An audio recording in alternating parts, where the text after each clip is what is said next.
سورہ اعراف میں اللہ نے سب سے پہلے انسان کی پیدائش کا واقعہ بیان کیا ہے کہ تم پیدا کیسے ہوئے.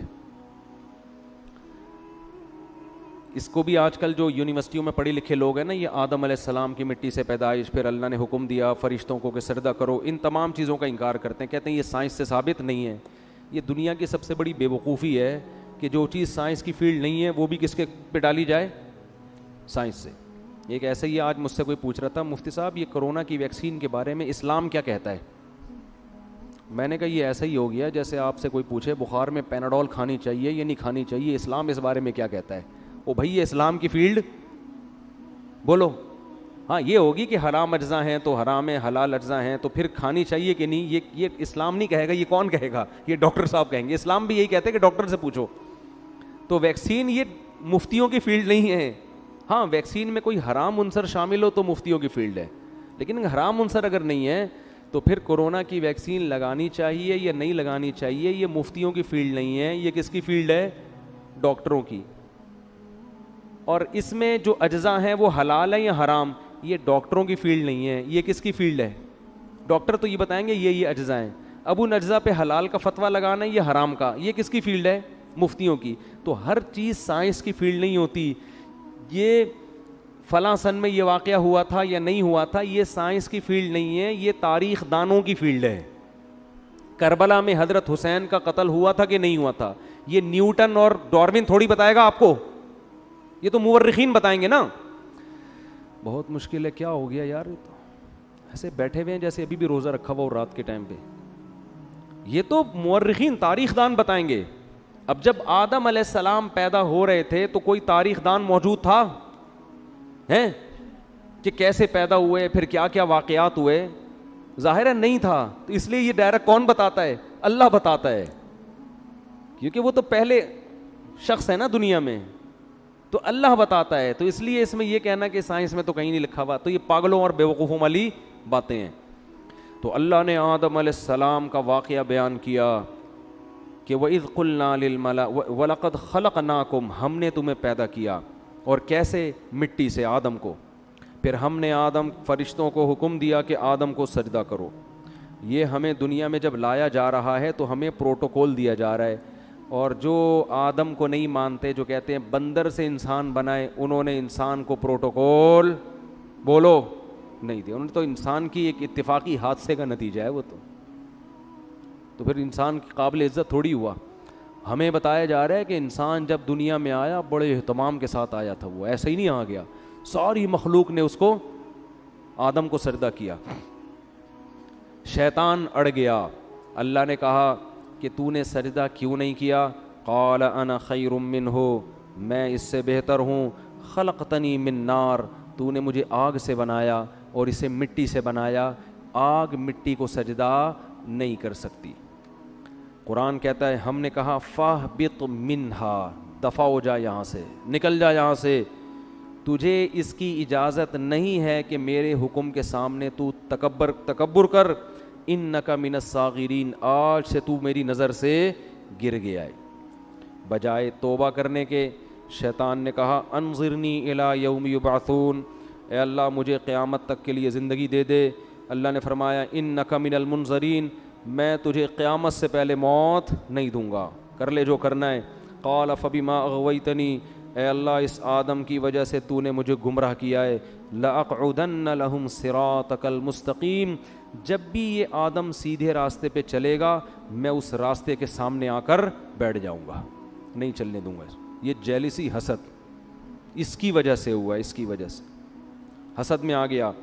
ثم لآتینہم من بین ایدیہم, اے اللہ یعنی چیلنج کر رہے اللہ کو, میں اس کے سامنے سے بھی آؤں گا, اس کے پیچھے سے بھی آؤں گا, دائیں سے بھی آؤں گا, وعن شمائلہم, بائیں سے بھی آؤں گا.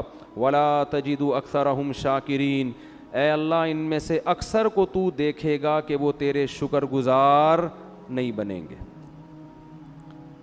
100% کا تو میں چیلنج نہیں کرتا, لیکن اکثریت کو جہنم میں پہنچا کے چھوڑوں گا. کیسے چیلنج کر رہا ہے, یہ نہیں کہہ رہا کہ میں سب کو گمراہ کرنے کی کوشش کروں گا, نہ رزلٹ بتا رہا ہے. یہ ایسے ہے جیسے کوئی آپ کو کہہ کر گئے کہ یار فلاں دہشت گرد ہے, اس سے لڑنا ہے, ایک طریقہ دھمکی کا یہ ہوتا ہے کہ میں اب تو نہیں چھوڑوں گا اس کو. ایک طریقہ ہوتا ہے کہ آپ دیکھ لینا کل صبح اخبار میں اس کی رپورٹ آ جائے گی, یعنی خبر بتا رہے ہوتے ہیں نا کہ بس یہ سمجھو کہ یہ کام ہے بھائی, ہو گیا, بس سمجھو کہ یہ بس آپ نے مجھے کہہ دیا نا, کل صبح اخبار میں آ جائے گا وہ.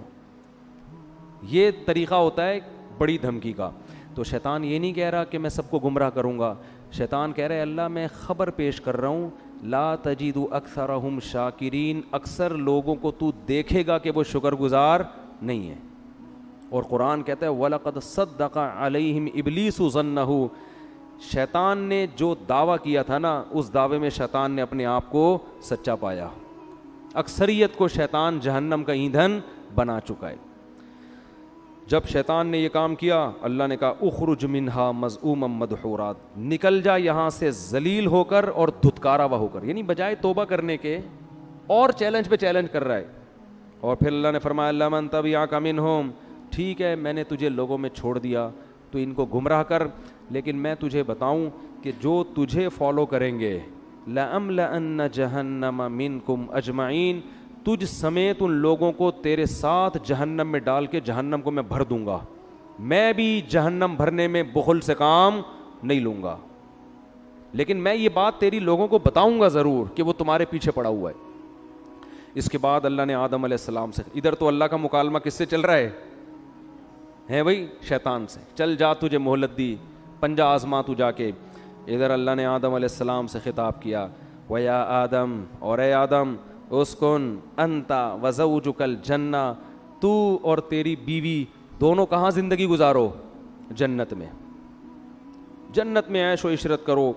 اور فَكُلَا مِنْ حَيْثُ شِئْتُمَا, تم دونوں کو میں کہہ رہا ہوں پوری جنت تمہارے لیے میں نے حلال کر دی, جہاں سے کھاؤ چاہو کھاؤ پیو.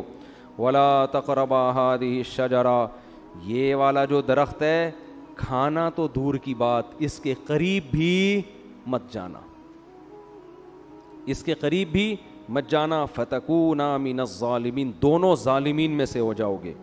فوس شیطان آ گیا, اس نے کیسا ہوشیار ہے, چلو پہلے آدمی کو چھوڑ دیتا, یہ کل سے میں اپنا کام ابھی تھوڑا ریسٹ کر لوں, ابھی تو دھمکیاں ومکیاں چلی ہیں, ذرا ایک ہفتہ ریسٹ کرتا ہوں, تھوڑا آرام کرتا ہوں, اس کے بعد پھر جو ہے کوشش کریں گے. ویژنری لوگ جو ہے نا وہ ریسٹ نہیں, چاہے اچھا ویژن ہو چاہے برا ویژن, اس سے پتہ چلتا ہے. اور شیطان اس میں کامیاب بھی ہوا. قرآن کہہ رہے اکثریت کہاں جائے گی, جہنم میں. شیطان نے جو کہا تھا نا کر کے دکھایا, لیکن بے وقوف یہ نہیں دیکھ رہا کہ میں بھی تو جا رہا ہوں ٹھیک ہے نا, یہ بے وقوفی ہے اس کی. اس نے کہا کوئی بات نہیں, ہم بھی جائیں گے, ان کو بھی لے کے مریں گے. تو اسی وقت سے شیطان نے کام اپنا شروع کر دیا. یہ جنت میں کیوں چلے گئے, قرآن کہتا ہے فوسوس لہما الشیطان, دونوں کو جا کے دل میں وسوسے ڈالنا شروع کیے شیطان نے, دل میں وسوسے. لیبدیہما ما وقال ما نہاکما ربکما عن ہذہ الشجرہ, ان کے دل میں جا کے خیالات ڈالے کہ دیکھو پوری جنت میں ہر چیز کھانے کی اللہ نے اجازت دے دی ہے, یہی والے پہ پابندی لگائی ہے, اس کا مطلب اس میں کچھ ایسی خاص چیز ہے جو دوسروں میں نہیں ہے. یہ انسان کی نیچر ہے کہ جس چیز سے روکا جائے نا, آپ تجربہ کر کے دیکھ لیں, گھر میں نا ایک الماری رکھیں اور ہر جو دراز ہوتی ہے نا اس میں کسی میں لاک نہ لگائیں, ایک میں لاک لگا دیں, اس میں کچھ بھی نہیں ہے, اس میں مری ہوئی چھپکلیاں ڈال دیں آپ. بے شک بچوں کو بولیں کہ اس کو نہیں کھولنا, بچے کسی کو نہیں کھولیں گے سوائے اسی کو کھولنے کی, ان کو ہوگا. وہ یہ شیطان وسوسے ڈالتا ہے, وہ نافرمانی کرواتا ہے. اب آدم علیہ الصلاۃ والسلام کے دل میں اور اماں حوا ان کی زوجہ, دونوں کے دل میں شیطان نے وسوسہ ڈالا اور کہنے لگا ما نہاکما ربکما عن ہذہ الشجرہ, دیکھو اس درخت میں کچھ تو ہے, اللہ چاہتا ہے کہ تمہیں جنت تو ملے لیکن وقتی عارضی, موت تو ہے نا, وہ تو یہاں بھی مرو گے تم. تو لگتا ہے کہ اس درخت میں ایک چیز ہے کہ یہ درخت کھاتے ہی ہمیشہ زندگی, موت, یہ ایسی ویکسین لگ جائے گی یہ کرونا سے حفاظت کی ویکسین ہے, اور کرونا نہیں بلکہ یہ موت سے حفاظت کی کیا ہے, ویکسین ہے. یہ کھاتے ہی موت پروف ہو جاؤ گے. اور دوسری بات فرشتے بن جاؤ گے جن کی ہزاروں سال عمریں ہوتی ہیں.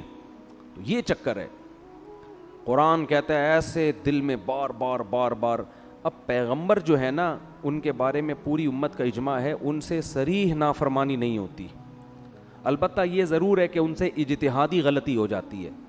تو علماء کہتے ہیں کہ آدم علیہ السلام کے دل میں خیال آیا اور اماں ہوا کہ اللہ نے یہ والا درخت منع کیا ہے نا, تو یہی درخت وہاں بھی اگا ہوا ہے وہاں بھی اگا ہوا ہے, تو وہاں سے کھا لیتے ہیں, کیونکہ اللہ نے تو حاضی ہی کہا تھا یہ والا. حالانکہ اللہ کی مراد یہ تھی کہ یہ کا مطلب پوری جنت میں کہیں بھی یہ والا درخت نہیں کھانا. تو آدم علیہ السلام نے تعویل کر لی, اماں ہوا نے بھی, یہ والا کا ہے وہ والا تھوڑی کا ہے, اور شیطان وسوسے ڈال رہا ہے کہ کھا لو بھائی کھا لو بھائی. جا کے قرآن کہتا ہے فلما ذاق الشجرہ, کھانا تو دور کی بات ابھی زبان پہ پھل کو رکھا اور چکھا ہی تھا, فوراً اللہ کی طرف سے پہلا عذاب کیا آیا, وطفقا بدت لہما سوآتہما, اللہ نے دونوں سے جنت کا لباس چھین لیا, دونوں برہنہ ہو گئے. وطفقا یخصفان علیہما من ورق الجنہ, اور شرم کی وجہ سے جلدی جلدی جنت کے درختوں کے پتوں کو اپنے اوپر ڈالنے لگے. دیکھو دونوں میاں بیوی تھے اور میاں بیوی کا آپس میں کوئی پردہ نہیں ہوتا, اس کے باوجود اس سے پتہ چلتا ہے کہ حیا کا تقاضا ہے کہ نارملی عام حالات میں میاں بیوی لباس کے اندر رہیں, ایک دوسرے کے سامنے اپنے سطر کو ظاہر مت کریں. اس سے آپ اندازہ لگاؤ کہ جو ہماری لبرل خواتین جو کسی کی بیوی بھی نہیں ہیں, غیر محرم مرد کے سامنے نارمل حالات میں نیم برہنہ لباس پہن کے گھومتی ہیں, قرآن کی نظر میں وہ کس قدر بے حیا ہیں. یعنی بیوی کو بھی کہا جا رہا ہے کہ نارمل حالات میں جب میاں بیوی کا کوئی ریلیشن نہ ہو اس وقت تو نارمل پراپر ڈریس میں ہونا چاہیے, حالانکہ میاں بیوی کا کوئی پردہ نہیں ہے, لیکن یہ حیا کا تقاضا ہے. اور وہ عورت جو کسی ایسے مرد کے سامنے اپنے جسم کو ظاہر کرتی ہے جو اس کا شوہر بھی نہیں ہے اور نارملی اس ڈریس میں گھومتی ہے, اسکرٹ پہن کے گھوم رہی ہیں, سلیو لیس کپڑے پہن کے گھوم رہی ہیں, اس کا مطلب یہ لوگ آدم علیہ السلام اور اماں ہوا کی نیچر پر نہیں ہے, انہوں نے اپنی خاندانی پرمپرا کو چھوڑ دیا ہے. اصل تو ہمارا خاندان آدم اور ہوا والا ہے نا, یہ اپنے کلچر کو فالو نہیں کر رہے, یہ آدم اور ہوا کی نیچر پہ نہیں ہے, یہ فطرت پہ نہیں ہے یہ لوگ. تو فطرت اس کا تقاضا کرتی ہے کہ میاں بیوی بھی عام حالات میں نارمل حالت میں وہ ایک دوسرے کے سامنے اپنے جسم کو ظاہر کرتے ہوئے شرم محسوس کرتے ہیں. تو اب القرآن کہتا ہے فطفقا یخصفان علی وناداہما ربہما, فوراً رب نے ان دونوں کو پکارا, الم انہکما عن تلکما الشجرہ, کیا میں نے تم دونوں کو منع نہیں کیا تھا یہ درخت مت کھانا, وَأَقُلْ لَكُمَا إِنَّ الشَّيْطَانَ لَكُمَا عَدُوٌّ مُبِينٌ, کیا میں نے کہا نہیں تھا کہ شیطان تمہارا دشمن ہے. اس سے پتہ چلتا ہے کہ اللہ تعالیٰ یہ واقعہ آدم علیہ السلام کو بھی سنا چکے تھے کہ دیکھ آدم سب نے سجدہ کیا ہے, شیطان نے نہیں کیا, اور یہ تمہیں اور تمہاری بیوی کو گمراہ کرے گا. اب دیکھو ہوا کیا ہے, شیطان کو اللہ نے کہا تھا نا کہ سجدہ کیوں نہیں کیا, شیطان نے فوراً لاجک پیش کرنا شروع کر دی, میں بہتر اور یہ کیا ہے, یہ مجھ سے کمتر ہے. لیکن آدم علیہ السلام نے یہ کام نہیں کیا. آدم علیہ السلام نے یہ نہیں کہا کہ اللہ میں جنت میں آیا ہوں, تو نے یہ والا کہا تھا, میں نے وہ والا کھایا, یہ والا تھوڑی کھایا. جیسے بچے نہیں فوراً شروع کر دیتے ہیں, فوراً عذر پیش کرنا شروع کر دیتے ہیں, میں نے یہ والا تھوڑی, میں نے تو وہ والا کھایا ہے. اور دوسری بات یہ کہ ایک دفعہ کھا لیا نا, ابھی کھایا کہاں ہے, وہ تو چکھا ہی تھا ٹھیک ہے نا, کھایا کہاں ہے, ابھی تو زبان پہ رکھا تھا, کھانے دیا کہاں تو نے. دوسری بات یہ کہ اللہ جب تو نے پوری جنت میرے لیے حلال کر دی تو ایک درخت پہ پابندی لگانے کا کوئی فلسفہ میری سمجھ میں آتا ہے نہیں. ٹھیک ہے آئندہ میں احتیاط کروں گا, نہیں کھاؤں گا, لیکن یہ مائنڈ میں آنے والی بات ہے نہیں آ رہی بات. آج یہی ہو رہا ہے نا, شریعت عورت کو حکم دے رہی ہے پردہ کرو. خواتین کہتی ہیں ایکچولی پردے کی معاشرے میں ضرورت کیا ہے, مرد کی آنکھوں میں حیا ہونی چاہیے. یہ ان لوگوں کا کام ہے جن کے دلوں میں خدا کا خوف نہیں ہے, جیسے کہ شیطان کے دل میں نہیں تھا. اللہ نے حکم دیا, نبی نے حکم دیا داڑھی بڑھاؤ, رکھ لو بھائی داڑھی, نہیں رکھتے توبہ استغفار کرو, نہیں. ایکچولی وہ تو اس دور کا کلچر تھا, ایکچولی وہ تو یوں تھا, ایکچولی وہ تو یوں. اسلام کو داڑھی میں تھوڑی پورا اسلام رکھا ہوا ہے. اصل تو انسان کا کردار اچھا ہونا چاہیے, اخلاق اچھے ہونے چاہیے, دل نہ دکھاؤ. اور بھائی داڑھی رکھنا فرض ہے. اللہ نے موسیٰ علیہ السلام کو کوہ طور پہ بلا کے حکم دیا تھا کہ یہودیوں سے کہیں داڑیاں رکھیں, داڑھی مت کٹائیں. ہمارے نبی کی بخاری مسلم کی حدیث ہے, یہود و نصارہ کی مخالفت کرو, داڑھی بڑھاؤ. تمام پیغمبروں کی داڑیاں تھیں, تمام پیغمبروں کی. لیکن آپ دیکھ لو ہمارا لبرل طبقہ ایکچولی یوں ہے, اچھے دل میں ہو, داڑھی اندر ہونی چاہیے, اندر نہیں باہر بھی ہونی چاہیے داڑھی. اندر کا کوئی فائدہ نہیں ہے, باہر داڑھی پراپر ہونی چاہیے. نہیں رکھی جاتی توبہ استغفار کرو, اللہ سے مانگو, اللہ کے حکم کو تبدیل مت کرو. تو ہر چیز میں ایسا ہی ہو رہا ہے کہ پردے کے معاملے میں آپ دیکھ لو, اور دوسری شادی میں بھی یہی ہو رہا ہے. بات آ گئی ہے تو جلدی سے تھوڑی سی کر کے نکلتا ہوں آگے. بھائی 4 شادیوں کی اللہ نے مرد کو اجازت دی ہے کہ اگر وہ عدل کر سکتا ہے تو کرے. ایکچولی وہ اصل میں وہ تو اس دور میں جنگوں میں مرد اتنے شہید ہو جاتے تھے, ایکچولی اس دور میں آدمی میں کہاں. بھائی اللہ کا اجازت ہے تو اس کا مطلب اجازت ہے, کسی کا باپ بھی اس اجازت کو ختم نہیں کر سکتا. جاؤ ایسی کی تیسی, ہے تو ہے, اس میں کون سی شرمندگی کی بات ہے بھائی, اللہ نے اجازت دی ہے, دیٹس آل. عدل کرنا نہ کرنا اس کی ذمہ داری ہے نا جو کر رہا ہے, نہیں کرے گا تو اللہ پکڑے گا اس کو. ہر چیز میں اسلام نے حکم دیا جلدی شادی کرو بالغ ہوتے ہی. ایکچولی اس دور میں اتنے مسائل ہیں, ایکچولی بچہ نہ سمجھی, شادی کوئی گڑیوں کا, یہ باتیں ہو رہی ہوتی ہیں معاشرے. ابھی میرا وہ کلپ آیا ہے, لوگوں نے اس کو بھی ایک مزاحیہ اس میں لے گئے کہ اللہ کرے مفتی طارق مسعود صاحب وزیر اعظم بن جائیں. میں نے کہا نا میں وزیر اعظم بنا تو میں ڈنڈے سے مار کے شادیاں کراؤں گا. تو نیچے لوگوں نے کہا اللہ کرے جلدی سے میرے وزیر اعظم بننے کا انتظار مت کرو, ویسے ہی کر لو. سمجھ رہے ہو کہ نہیں سمجھ رہے؟ تو نہیں کرتے کوئی بات نہیں ہے, لیکن مانو تو نا. تو جو بھی اللہ کو, سود حرام ہے, خام میں اس پہ حلال کا لیبل مت لگاؤ سود پر. انشورنس جوا اور غرر ہے, یہ حرام ہے, چاہے انسانیت کو فائدہ ہی ہو رہا ہو. اللہ نے منع کر دیا بھائی, خمر میسر والمیسر والانصاب والازلام, یہ خرید و فروخت کا تجارت کا جائز طریقہ نہیں ہے. حج آپ کو زندگی میں ایک بار کرنا پڑے گا. حج کے پیسے کسی غریب کو کھلاؤ گے تو حج ادا نہیں ہوگا. قربانی سے ہوگی. لوگ کہتے ہیں قربانی کے پیسے سے کسی لڑکی کو جہیز دے دو, جہیز دینے سے جہیز کا ثواب مل جائے گا. قربانی جب حضرت اللہ نے ابراہیم علیہ السلام کو کہا تھا نا بچے کو ذبح کرو, تو ابراہیم علیہ السلام نے یہ نہیں کہا تھا کہ اللہ اس سے بہتر ہے کہ میں کسی بیوہ کی شادی کرا دوں. بھائی یہ کیسا حکم دے رہے بچے کو ذبح کرو. اے اللہ میں کسی غریب کو جہیز دلا دیتا ہوں, اے اللہ میں ایک ہسپتال کھول لیتا ہوں جس میں غریبوں کا فری علاج ہوگا. اگر ابراہیم علیہ السلام اللہ سے اس قسم کے اعتراضات کرتے نا تو خلیل اللہ نہ بنتے. یہ شیطان کا کام ہوتا ہے کہ میں کیوں کروں, یہ کچھ اور بول دے. اللہ اس وقت شیطان سے کہتے کہ چل تو سجدہ نہیں کرنا, نہیں کر, تو 1 کروڑ رکعت کی نیت باندھ لے. شیطان فوراً باندھ لیتا, فوراً کیا کرتا, بولو, باندھ لیتا. اللہ اس سے کہتے ٹھیک ہے تو غریب جنات کو کھانا کھلا. وہ بھی جن تھا نا, تو غریب جنات کو کیا کھلا, کھانا. شیطان دبا کے کھلاتا کیونکہ وہ بڑا عبادت گزار تھا. اس نے کہا سب کچھ کرنے کے لیے تیار ہوں, لیکن یہ حکم میری کھوپڑی میں آتا نہیں ہے. یہ جمعہ 8 دن آدم میرے سامنے پیدا ہوا ہے, میں پرانا عبادت گزار, کب سے عبادت کر رہا ہوں, میں اس کو سجدہ کروں. یہ بات ساڑی عقلچ بولو نہیں آتی. یعنی اللہ کو سمجھائے گا کہ تو نے, اب یہ دیکھو لوگ کہتے ہیں نا لڑکی کا آدھا حصہ کیوں ہے, لڑکے کا ڈبل کیوں ہے. اس کا مطلب آپ اللہ کو مشورے دے رہے ہو کہ اس نے بہن کا آدھا کیوں رکھا اور بھائی کا ڈبل کیوں رکھا. خواتین سے ہم کہتے ہیں مرد گھر کا سربراہ ہے, آپ کو اس کی اطاعت کرنی ہے.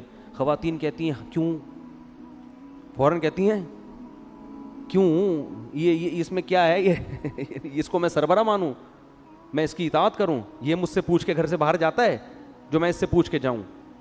بھائی مرد کو اللہ نے پابند نہیں کیا ہے کہ وہ بیگم کو جہاں بھی جائے بتا کے جائے. عورت کو پابند کیا ہے کہ جب وہ گھر سے نکلے گی میاں کو بولو بتا کے جائے گی. ہاں مرد بھی اگر بتا کے جاتا ہے تو ایک اچھا میاں کہلائے گا وہ مارکیٹ میں, جو آج کل شارٹ ہیں. اچھی بات ہے, اخلاق کا تقاضا ہے, جہاں جا رہے ہو بتا دو, کوئی غلط, کوئی بم پھاڑنے تھوڑی جا رہے ہو, کوئی چرس پینے تھوڑی جا رہے ہو, دوستوں میں جا رہے ہو, بتا دو بیگم میں ذرا بیٹھا ہوا ہوں. اخلاق کا تقاضا اور چیز. لیکن قانون کیا ہے کہ رخصتی عورت کی ہوتی ہے, آدمی کی نہیں ہوتی, وہ باؤنڈری ہے. لیکن آج کل سسٹم الٹ, آدمی کی ایسی کی تیسی ہو جاتی ہے, کم بخت 2 منٹ نہیں کہیں بیٹھ سکتا, لوکیشن پہ پتہ چل رہا ہوتا ہے کہاں بیٹھا ہوا ہے اس وقت. پوری میپ پہ لوکیشن ڈالی ہوئی ہوتی ہے, اپنے بندے کا DNA ڈالا ہوا ہوتا ہے اس میں. تو لوگ پھر ڈپریشن میں آتے ہیں, یار گھر سے باہر کہیں آزادی ختم ہو گئی. تو اس کو اللہ نے پابند کیا ہے. ہاں پابند کا یہ مطلب نہیں کہ جیل خانے میں ڈال دیا, اب اس کو کہیں جانے ہی نہ دیں آپ, لیکن شوہر کو اعتماد میں لینا ضروری ہے. اب خواتین کہتی کیوں, ہم تو مرد کے برابر ہیں.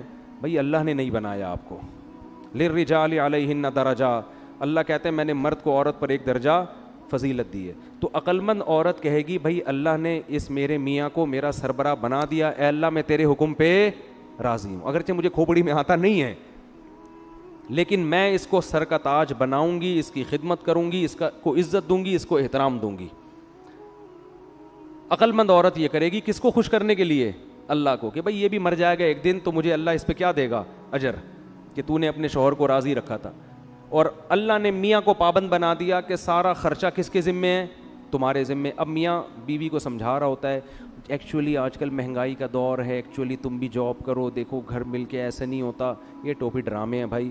جب اللہ نے کہہ دیا بما انفقوا من اموالہم, مہنگائی ہو یا سستائی ہو, گھر کا سارا خرچہ کس کے ذمے ہے, آدمی کے ذمے. تو اب اللہ کو مشورے دینے کی ضرورت, بولو نا یار, نہیں ہے. تو ہم سب ہیں شیطان ہی, ٹھیک ہے نا, جس طرح سے اسٹائل ہے نا ہمارا, بدنام شیطان کو کیا ہوا ہے, کام سارے ہمارے بھی وہی ہیں. تو شیطان نے کہا تھا نہیں میری کھوپڑی میں نہیں آ رہا, آدم کو اللہ نے کہا میں نے منع کیا تھا مت کھانا, تو آدم علیہ السلام نے یہ نہیں کہا ایکچولی اللہ مجھے اصل میں کنفیوژن ہو رہی تھی تھوڑی, یہ والا یا وہ والا. تو اصل میں وہ نا نا نا نا نا نا, جیسے ہی اللہ نے کہا میں نے منع کیا تھا, آدم نے کہا ربنا ظلمنا انفسنا, دونوں مل کے دعا مانگنے لگے میاں بیوی, اے ہمارے رب ہم نے اپنی جان پہ ظلم کیا, کوئی عذر نہیں, غلطی ہو گئی. وَإِن لَّمْ تَغْفِرْ لَنَا, اب بھکاری بن کے مانگ رہے ہیں, اللہ اب تیرے رحم و کرم پہ ہیں ہم, تو چاہے تو شیطان کی طرح ہمیں بھی دھتکار سکتا ہے ہمیشہ کے لیے, لیکن ہم تباہ ہو جائیں گے, ہم کیا ہو جائیں گے, برباد, ہم پہ طرز کھا اور ہمارے اس جرم کو معاف کر دے. اللہ کو یہ کلمات اتنے پسند آئے, قرآن کہتا ہے ثم اجتباہ ربہ فتاب علیہ وہدا, 3 احسان کی اللہ نے آدم پر. ایک اجتباہ, آدم کو کی دوبارہ ویسے ہی سلیکشن ہو گئی جیسے پہلے, جیسے کسی عہدے سے برطرف کر دیا جاتا ہے نا, ایسا جو صاحب کو نکال دیا فوراً وہ عہدہ کیا ہو گیا, بحال.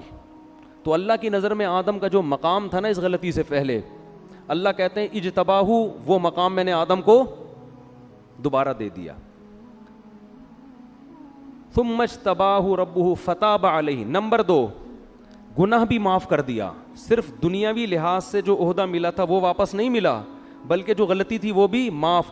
اور پھر ایک اور احسان یہ کیا, وہدا, آئندہ کے لیے ان کو یہ توفیق دی کہ سیدھے راستے پہ چلیں اور ایسی غلطی نہ کریں. یہ تگڑی توبہ کی علامت ہوتی ہے کہ دوبارہ گناہ سے انسان کی حفاظت. ایسا بنا دیا کہ اب غلطی پروف ہو گئے, کیا ہو گئے, اب نہیں ہوگی یہ غلطی, اب میں حفاظت کروں گا آپ کی توبہ مجھے اتنی پسند آئی ہے, اب آپ سے یہ غلطی میں نہیں ہونے دوں. شیطان وسوسے ڈالے گا, اب میں شیطان کی راہ میں رکاوٹ بنوں گا. بعض دفعہ ایسی خاندانی توبہ انسان کرتا ہے کہ اللہ پھر اس کو توفیق دیتے ہیں کہ وہ غلطی سے بچے, لیکن پھر بھی غلطی ہوتا ہے پھر بھی توبہ کرو. تو اس سے ہمیں پتہ چلتا ہے کہ بھائی ہم خطا کے پتلے ہیں, ہم سے ہو جائے گی تو ہم شیطان والے راستے پہ نہیں چلیں گے, توبہ کریں گے اللہ سے. جب اللہ نے آدم علیہ السلام کو یہ فرمایا تو اللہ نے فرمایا توبہ تو قبول ہے, لیکن اب آپ کو زمین پہ رہنا ہے. یہ تو ایک میں نے ریہرسل کروائی تھی, ٹھیک ہے نا, جنت دکھائی آپ کو کہ آپ کو اس کے لیے بنایا ہے, اور توبہ کی آپ نے, تو اب آپ اصل میں تو آپ کو دنیا کے لیے پیدا کیا ہے میں نے. اب آپ دنیا میں جاؤ گے اور آپ کی اولاد پیدا ہوگی, جو جنت میں مزے تھے وہ اب آپ کو نہیں ملیں گے, اور آپ جا کے یہ اعلان کر دیں اپنی آنے والی نسلوں میں کہ جو دوبارہ اس جنت میں جانا چاہتا ہے وہ اپنے آپ کو غلطیوں اور گناہوں سے بچا کے. اب یہ فری میں نہیں ملے گی, یہ محنت پہ ملے گی. ابھی تو میں نے آپ کو فری میں دے دی تھی, ٹھیک ہے نا, اب یہ جنت دوبارہ فری میں نہیں ملے گی. جزاء بما کانوا یعملون, جو عمل کرے گا اس کو ملے گی, اور جو عمل نہیں کرے گا وہ اس جنت سے محروم. پھر اللہ نے اس واقعہ سنانے کے بعد فرمایا یا بنی آدم لا یفتننکم الشیطان کما اخرج ابویکم من الجنہ.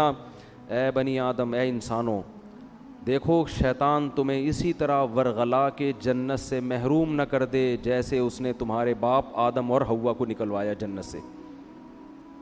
سمجھ میں آ رہی ہے بات کہ نہیں آ رہی؟ اللہ ہمیں تنبیہ کر رہے ہیں کہ آدم کو تو جنت میں جاتے ہی پیچھے پڑ گیا تھا, تو تم بھی جب بالغ ہوتے ہو نا اور احکام کے مکلف ہوتے ہو, اسی وقت شیطان تمہارے پیچھے پڑ جاتا ہے. اور اللہ نے فرمایا انہ یراکم ہوا وقبیلہ من حیث لا ترونہم. شیطان اور اس کے شتونگڑے یہ تمہیں اس طرح سے دیکھ رہے ہیں کہ تم اس شیطان کو دیکھ نہیں سکتے, یہ تمہیں نظر نہیں آتا. اس میں اللہ نے جواب بھی دے دیا کہ ہو سکتا ہے یونیورسٹی کے کسی پروفیسر کو اعتراض ہو کہ وہ شیطان ہے کہاں, ہمیں تو نظر آ نہیں رہا. تو اللہ نے فرمایا کہ وہ تمہیں نظر نہیں آئے گا لیکن شیطان کو تم نظر آ رہے ہو. یہ ایک حقیقت ہے, ہر چیز سائنس ٹریس نہیں کر سکتی. شیطان مادی چیز نہیں ہے, اور سائنس کا جو ٹاپک ہے نا وہ مادی چیزوں پہ ہے.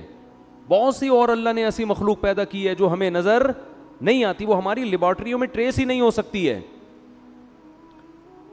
تو اللہ نے فرمایا انہ یراکم ہوا وقبیلہ, شیطان اور اس کے قبیلہ تمہیں جس طرح سے دیکھ رہا ہے تم اس کو بولو نہیں دیکھتے. اور اللہ نے آگے بس بھی آیت پڑھ کے اپنے بیان ختم کرتا ہوں. فرمایا انا جعلنا الشیاطین اولیاء للذین لا یؤمنون, ہم نے شیطان کو ان لوگوں کا دوست بنایا ہے جن کا آخرت پر ایمان کمزور ہوتا ہے. اگر جنت پر آخرت پر ایمان مضبوط ہو, اس کا استحضار ہو, تو شیطان کا وار پھر آسان نہیں ہوتا.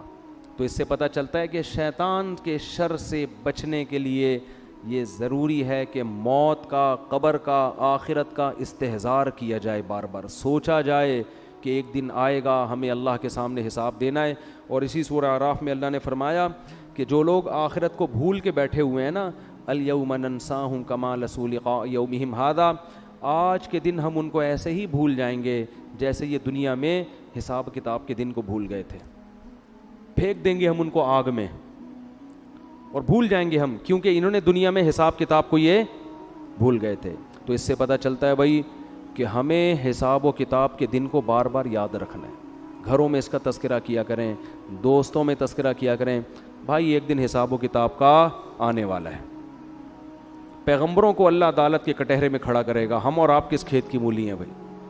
تو بار بار جب اس کا استحضار ہوگا نا بھائی حساب کتاب, یہ آپ کو موٹیویٹ بھی کرے گا اور غموں سے نجات بھی دے گا. کسی نے آپ پہ ظلم کیا, پیسے لے کے بھاگ گیا, اب وہ میرے انگوٹھے جو وہ سبزی والے کے جو انگوٹھے میں لے کے بیٹھا ہوا تھا, مجھے تسلی کس سے ہوئی بھائی ایک دن حساب و کتاب کا آنے والا, مل جائیں گے آخرت میں وہ سبزی والا, بولو ملے گا. میں بولوں گا بیٹا کہاں ہے, پیسے نکال. اب پیسے تو نہیں ہوں گے, اپنی نمازیں دے دے مجھے, ٹھیک ہے نا, میرے گناہ اپنے اوپر لاد لے. تو یہ حساب و کتاب, کوئی بھی کسی پہ ظلم کر رہا ہے, اللہ کہتے ہیں لا تحسبن اللہ غافلا عما یعمل الظالمون, ظالمین جو کچھ کر رہے ہیں اللہ کو اس سے غافل مت سمجھو. انما یؤخرہم لیوم تشخص فیہ الابصار, اللہ ایسے دن کے لیے مہلت دے رہا ہے جس میں آنکھیں کھلی کی کھلی رہ جائیں گی. تو ایگریمنٹ توڑنا طاقتور کے لیے بہت آسان. تو اللہ قرآن میں کیا فرماتے ہیں کہ لا تحسبن اللہ غافلا, فرعون نے کیا کچھ نہیں کیا تھا, تو اللہ فرماتے ہیں دنیا میں کہیں بھی کسی پہ ظلم ہو رہا ہے تو اللہ کو غافل مت سمجھو. پھر اے اللہ تو حساب لیتا کیوں نہیں ہے؟ اللہ فرماتے ہیں یوم تشخص یؤخرہم, ہم نے ایک ٹائم متعین کیا ہوا ہے. حلیم ہے اللہ, بردبار ہے, جلد باز نہیں ہے. فوراً اگر ہو تو پھر تو سارے انسان کے بچے بن جائیں. کیا خیال ہے بھائی؟ پھر آزمائش تھوڑی ہو, ادھر کوئی زنا کرے ادھر چھت گر جائے اس کے اوپر, تو فوراً لوگ زنا چھوڑ دیں. یار ادھر جرم کرو فوراً سزا ملتی ہے, نا نا نا. قرآن کہتا ہے سزا کے لیے ایک دن ہم نے متعین کیا ہوا ہے. اللہ تعالیٰ سے دعا ہے اللہ سمجھنے کی اور عمل کرنے کی توفیق عطا فرمائے. وما علینا الا البلاغ.